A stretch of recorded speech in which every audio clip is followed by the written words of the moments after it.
The Inspiration for Prosperity. Chapter 1. Does success self-help help anyone light a fire for their lives? The psychology self-help lie and delusion. People have been writing life advice stuff since they created alphabets and writing systems. Go back to the three big Greek philosophers Plato, Aristotle, and Socrates and you see them starting to shovel the BS already. I was a naive college kid once who thought that there were people out in the world who knew more about human life than me. I chose psychology as my field because I sincerely wanted to learn about life and learn the secrets to be happy from the great masters. I was an intrinsic seeker and sucker for truth. I wanted to learn on my own beyond the classes I took. I thought at the time that my life's profession would be a psychology teacher, but I abandoned academia at about the age of 27 when I became enlightened and realized the entire social sciences was a bunch of convoluted bullshit about human life that you can condense into one sentence or paragraph, which is: the enlightened person realizes he or she has been sold a bunch of bullshit about life all their lives. They become free to stand outside the matrix and live their own lives according to their standards given by God at conception. I can look in on the matrix, be entertained by it and earn my living from it, but I will never buy into any of the system's bullshit, which covers everything from the crap I learned in grade school to that crap they call democratic government. Back then in the 1980s, one of the few options to get new ideas on life was to listen to alternative shortwave talk radio, which I did. Nowadays, everything is right there on the internet for any life or truth seeker. We had a special library at Dalhousie University called the Social Science Library. I remember going way in the back where I found journals from the 1870s and 1880s before the word psychology was invented. They called it mental life, mental hygiene, and stuff like that. Back then, there was no science attached to offering life advice. The arrogant narcissist intellectuals of the day wrote articles off the top of their heads offering life advice to the less sophisticated masses. The National Association of Mental Illness was created around 1910. Around 1923, several people got together and decided to create the fields of psychology, psychiatry, mental health, and mental illness, which they said would parallel the medical field, meaning they would create specific mental illnesses just like there are specific medical illnesses. From then on, they pledged to study psychology/human behavior as a science, so nowadays whenever you read any article from the hundreds of psychology journals, the vast majority of them are some kind of study loosely based on the scientific method, which is a fraud and a joke to me because people are a bunch of individual loners who cannot be studied scientifically.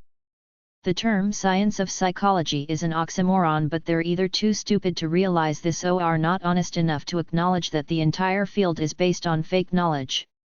There is only one thing that's certain for every enlightened individual. You are a loner individual with your own unique consciousness/soul/essence or true nature. You discover it and live by it. Screw the rest of the world with its massive bullshit coming at you all the time from everywhere. Figure out how to earn a living without selling your soul to the capitalist patriotic religious pop culture matrix. That's it. When some asshole says a kid in school has ADHD or some adult is manic depressive, there is no real knowledge or science backing it up. The power they have is the same power that ancient sorcerers, witch doctors, and the Wizard of Oz had.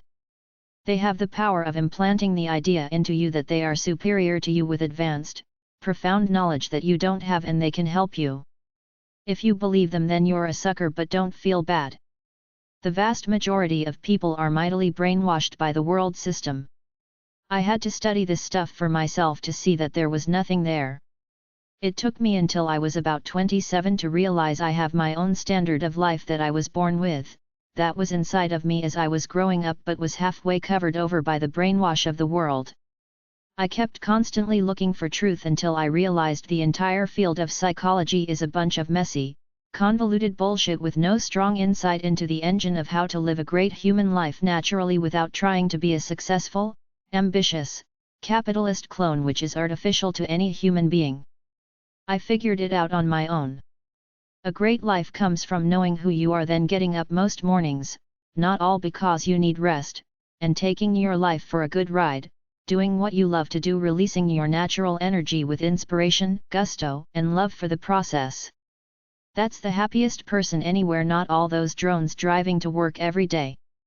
Some people are so stupid that they waste money buying self-help success crap online when everything is free at the library. There are no great secrets to making money other than work hard at something that makes money. Find hundreds of books at the library. Number 155-158, Psychology Self-Help. Number 331, Money.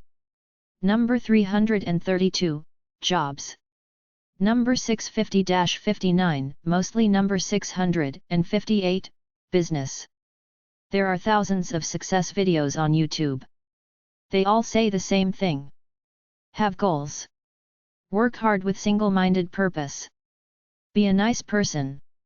Probably the two biggest rules of success: work hard, help others get what they want. Capitalist ambitious success is about making money, getting rich, setting goals and working on them day by day in a Spartan way to reach your vision of success. Ultimately, these are society's definitions of success. True success is doing what you want all the time. I'm not rich. I have enough money for modest comfort. That's all I need because my happiness comes from doing things. If you want success in the capitalist world, I suggest you go on money.com and forbes.com, then maybe get my money and business books. I've seen this phenomenon in many young people and many immigrants from poor countries. It's like work, work, work for success. Work for what? What value do bigger houses, cars, and meaningless stuff have beyond their original function of basic shelter and transportation? I've studied success all the way back to Wallace D. Wattles in 1910. I watched the Chris Angel magician shows when they were on A&E, where he revealed the secret of success. Everybody says the same thing. There is no secret or gimmick. Number 1 is hard work. Number 2 is intelligent hard work. Don't pick a field where there isn't much money. Look at the trending business fields that are up and coming. Pick something from there, or pick something that everybody always needs, like food and gas for cars. Many smart people are not people-oriented people. The people who know how to deal with people and make them feel at ease are the successful ones. Dale Carnegie's book How to Win Friends and Influence People, yourcoach.be/upload/2014602/Dale-Carnegie-how-to-win-friends-and-influence-people.pdf. Right parenthesis is simply about acting interested in the other person even if you are insincere about it. I used to watch classic old movies. Several times I saw them say the same thing. Nobody gives a crap about you unless you can be useful to them. That's the lesson. Old man Robert Schuller of the bankrupt Crystal Cathedral wrote several Christian self-help books that were all about one thing: fill a need. Help people solve a real problem and you'll make money. Don't waste time trying to be a musician or an artist. Look for something practical that helps people. Watch CNBC's TV show American Greed. Find this show for free at swatchseries.to. I suggest you watch CNBC's American Greed to see all the con artists everywhere in business, including selling self-help success info. One guy I don't agree was a con is Kevin Trudeau, who got 10 years for selling a supposedly fraudulent losing weight book, but all diet books are fraud. You lose weight by eating less and being physically active. Everything else is bullshit. The government had a vendetta to get him, otherwise all diet book authors plus Weight Watcher executives would be in jail for fraud. If I had my way, all self-help and get-rich-quick programs would be ruled as fraudulent and made criminally illegal because they're all bull. YouTube.com, The 5 Keys to Mastery, Film Rise Documentaries. This is supposed to be the cool movie about success with rock stars, celebrities, and such. Here are some notes I got from the page. Explores the personality traits and mental attitudes that help people reach the top. I don't think it should be so dead serious. I think you should understand the joy of it, the fun of it. George Leonard, author, Mastery. Most people don't even know what their calling was. When you find your calling, you just see what you're supposed to do and why. 205 Surrender to your passion. 1253 Practice. 27:22 Instruction. 36:50 Intentionality. 44:00 Edge. 1. Find your passion. 2. Practice. 3. Get a teacher. 4. Visualize. 5. Play the edge. Transcendent optimism. Some mastery videos on YouTube. These are a little better than the raw, get a goal, go to work one-dimensional capitalist success videos. The Secrets to Self-Mastery interview with Dr. John DeMartini. Actualized.org. Daniel Goleman on Focus, The Secret to High Performance and Fulfillment. As a Man Thinketh, James Allen full audio book. Rising Sun. Robert Greene Mastery on Between the Lines. George Leonard, Awakening Your Body's Energies, excerpt. Kelly McGonigal, The Willpower Instinct talks at Google. The 5 Mentalities of Mastery. Robin Sharma. Robert Greene, Mastery talks at Google. Robin Sharma, How to Achieve Greatness, Mastery, and Enduring Fulfillment. Chapter 2. What's the game? Follow some steps or strategies like a robot or live the ride. TonyRobbins.com. Tony Robbins, The Colossal Self-Help Fraud, set some goals and work on them day by day. The Tony Robbins Life Coach Marketing Machine sells 3-day seminars for almost $1,000 where they try to upsell you to spend multi-thousands of dollars on more self-help with the line that you're worth it. It's all crap. The most advanced thing he says is to set a few goals and work on them day by day. What about discovering your true nature, then living by it, by releasing that natural energy inside of you all the time? This is too deep for small-minded materialists who can't see past money and status. Try Thoreau's Walden to see that there is more to life than society's BS. Watch your cat. What does he do to be happy? My cat has a permanent open window. He goes out and runs around when he wants, sleeps, eats, then comes to me looking for love. Get a job, make money, then be entertained to mundanity. Henry David Thoreau's Walden, 1854. Tired of modern society even in those primitive times? You can find the audiobook of Walden at YouTube Walden, full audiobook, or LibriVox.org. I was listening to it. I couldn't believe that he was talking about men selling their souls to modern society even back then. He said men are not building their own houses anymore. They are working for others. He implied be your own man. Do what you want freely. Earn your money and sustenance through your own efforts without being subservient to others.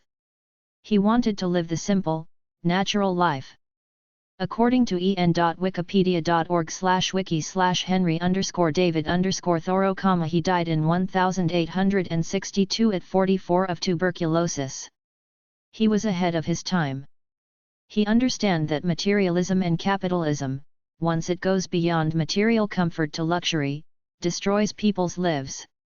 Most of the luxuries and many of the so-called comforts of life are not only not indispensable, but positive hindrances to the elevation of mankind. Be happy with almost nothing. I've searched for wealth in several ways. I tried get-rich-quick schemes. None of them work. If something really worked, the owner would try to maximize it by owning the entire market for the world. Real estate can work if you get good tenants, but bad tenants can destroy you. I played the stock market. Over 20 years, in the end, I lost money. No matter how much hype you see on CNBC, Bloomberg, etc. every day, the stock market is always going to crash big. They call it a correction. I've seen millions of people lose over 50% in the stock market in one fell swoop several times over 20 years. It's a big scam on everybody except for the few insiders at the top who all do insider trading. I don't need drugs or alcohol. I don't own much. I get a lot of thrills out of long hikes and long swims. I enjoy time with my pets. I can understand a guy with several kids who has to support them constantly trying to make money, but you really don't need much. The most valuable thing I own is the free time to do what I want.